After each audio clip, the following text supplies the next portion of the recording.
Hello, and welcome to another basketball edition of the Adrienne Ross Show. Listen, I don't have time for formalities. I'm jumping right in. I went live for Game 5 of the WNBA Finals, the game that Minnesota lost to the New York Liberty in overtime. The score was New York 67, Lynx 62. But we're going to call it just as it is. And so I'm borrowing some phrases from a couple people in my live stream. We had several hundred in the live stream, and this is how it was defined at the end of this game. One person called it rigification, and someone else talked about the rigicality of this game. Rigification and rigicality. And I wasn't intending on doing another video, but I just couldn't wait till tomorrow after work. I needed to get on here because you guys, if you watch this channel, a lot of you will talk about in the comments or in our live streams about how fair I am. Yes, if I like a team, if I don't like a team, etc. But you know that I am fair. And I don't go around talking about I talk about the officiating being bad in the sense that I said that the league really needs to look into the officiating. And it was one of the 5 things I said I would do ASAP. If I were commissioner of the league, I would clean house where officials are concerned. So yes, I say that. But after every game, I don't get into the officials. I don't do that, right? We talk about the game. And I say, even as I said tonight to someone in the live, you have to adjust to officiating. Generally speaking, that's the way it works. You see how the officials are calling the game, you adjust. And unless they're a roller coaster, you can kind of figure out your way. However, when officiating is so bad that you can't help but talk about it, when officiating puts you in a position not to have every opportunity to win, when officiating seems totally geared in the other direction, I have to speak on it because that does impact the game. So earlier in the game, where I'm thinking about the physicality of the league, something they seem to pride themselves on. The officials just blew it. Jonquel Jones was the player to go to. Sabrina Ionescu stunk up the court. Breanna Stewart stunk up the court. Really bad. They stunk up the court.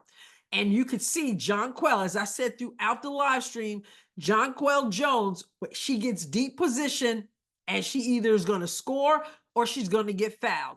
And that's the way it went down. But here's the part that we got to point out. And that is how she was playing, how she was allowed to do whatever she wanted to do, to grab, to gouge, to hook, to do all that stuff. Should not be. If you're not going to officiate the game, why are you there? This is Game 5 of the WNBA Finals. It wasn't a pretty game, but it was a nail-biter. It certainly wasn't boring, but there were missed layups, there were missed shots, there was ugly play, absolutely. But again, it was a nail-biter. It wasn't boring, that's for sure. But here's the thing. People don't want to tune in, and they don't want to tune in to see missed layups and missed shots either that should be made. They don't want to see missed free throws either, but they don't want to see people getting the advantage because they're hooking people. Now, Jonquel Jones, I like Jonquel Jones generally, but why wasn't the whistle blowing more the way she was playing and hooking? Here's one example of the rigicality of the WNBA as we saw tonight in this decisive Game 5. Check this out. So you see Jonquel here, and you see Smith, a lot of Smith guarding her here. So check it out. Because Jonquel Jones had her right arm wrapped around Alana Smith. We saw that in the game where Smith got hurt, Game 3, but they called the foul on Smith. And Smith shaking off a key player for Minnesota. They often struggle with her off the floor. 1 point New York lead, 7:26 to go in the fourth. Okay, so she's hurt, and this is the second time in this series Jonquel hurt her. So her back, she's already injured. She's already been battling. She's been a warrior out there, and she's crying here. That's how hard. Now, Jonquel acts like she did nothing. Here it is, slow motion. She's look, first of all, let me back this up. You see her right here.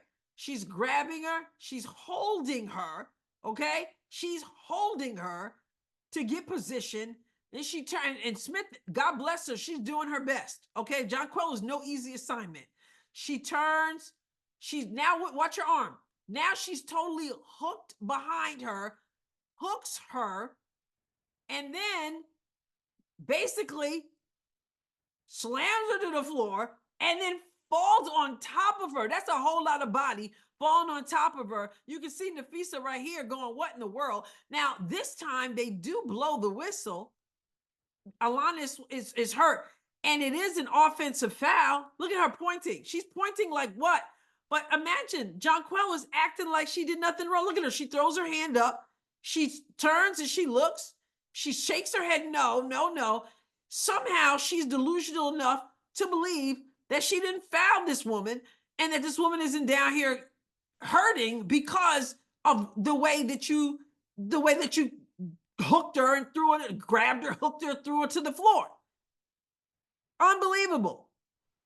And though there was a foul called there, this is not the only time during this game that was happening.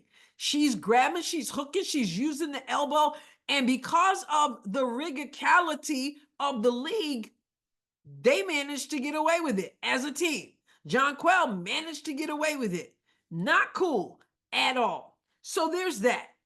Now, the other issue is with officiating is that the officials got me wondering. Like I said, I don't like to say, oh, you know, they're in the other team. But I did do a video this afternoon, and I talked about that New York officiating machine. It's a machine. Will we see some stuff going on with this machine in New York with the Stars courtside, all that? With Angel Reese, with one wearing one thing, with Minnesota and the other thing, with the New York Liberty, with Teresa Weatherspoon there, with Robin Roberts there, with Swing Cash there, with, you know, Spike Lee's always there. What are we gonna see as far as the officiating? Well, yeah, we did. And here at a crucial point in the game, with Minnesota up 2, with time expiring in this game, this is what they call a foul. Check this out. This is Breanna Stewart, who again was stinking up the court and missing free throws, and Lana Smith doing her best to play ball all night, hurt, still warrioring it out. This is what we get to see.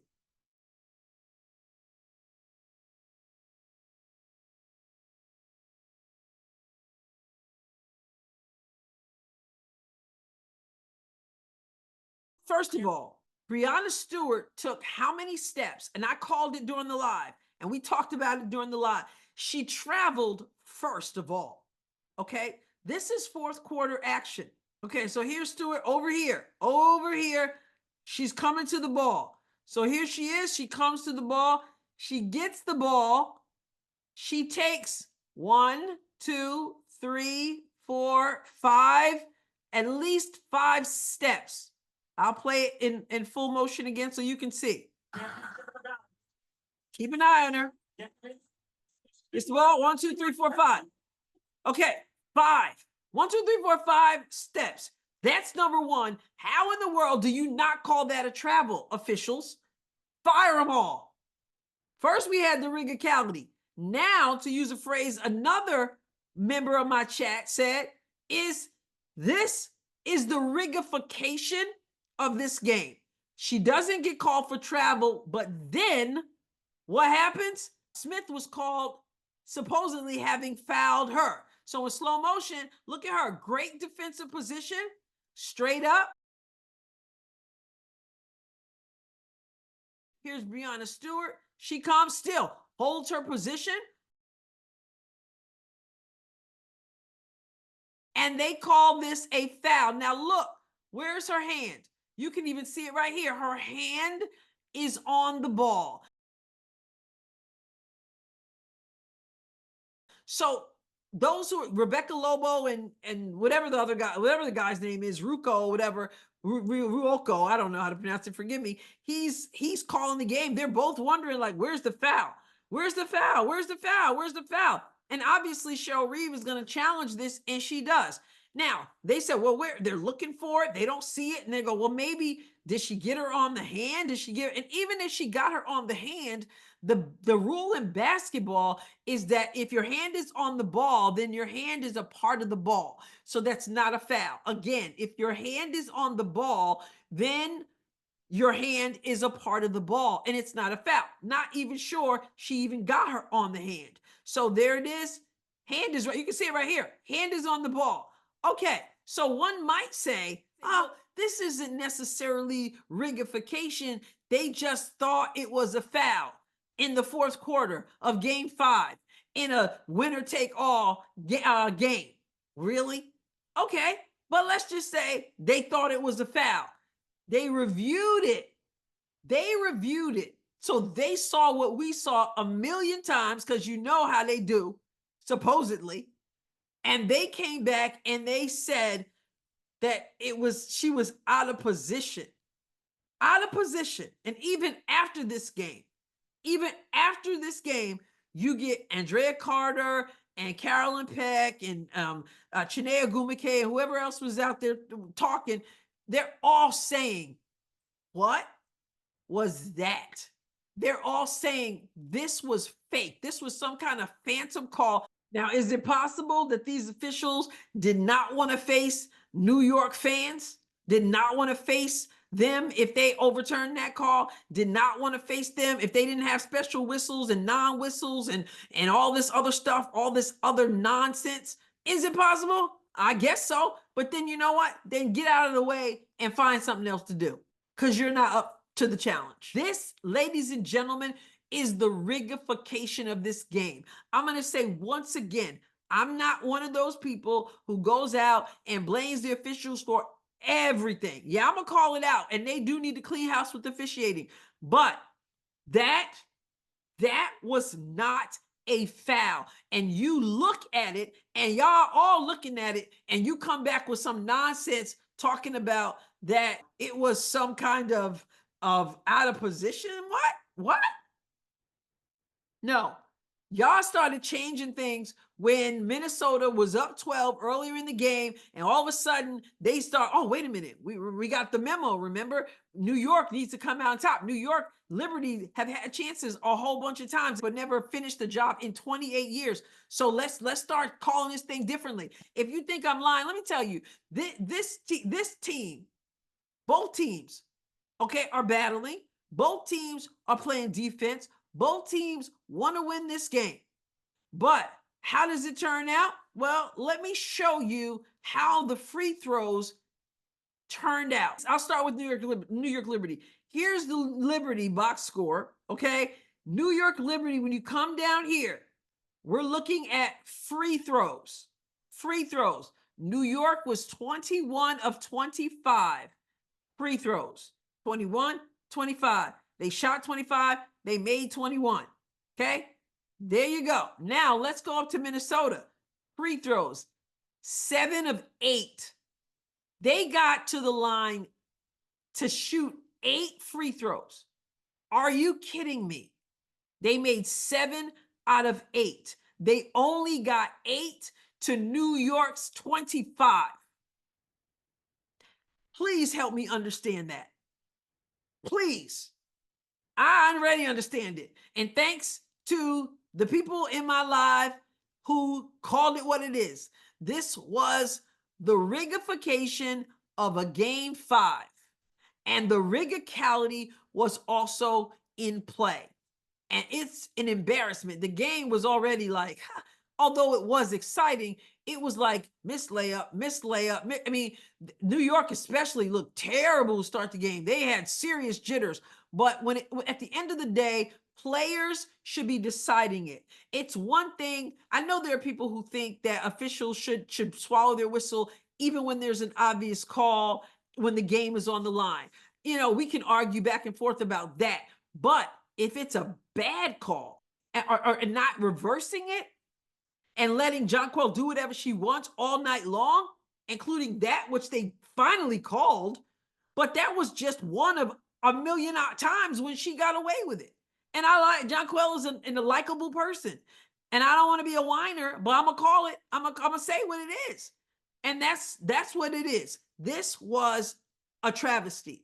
It was the rigification of this game. And this rigicality was a part of the whole mix. Now, I didn't say what I had to say. You guys can talk about it in the comments. I'll catch you next time, God willing. God bless you abundantly.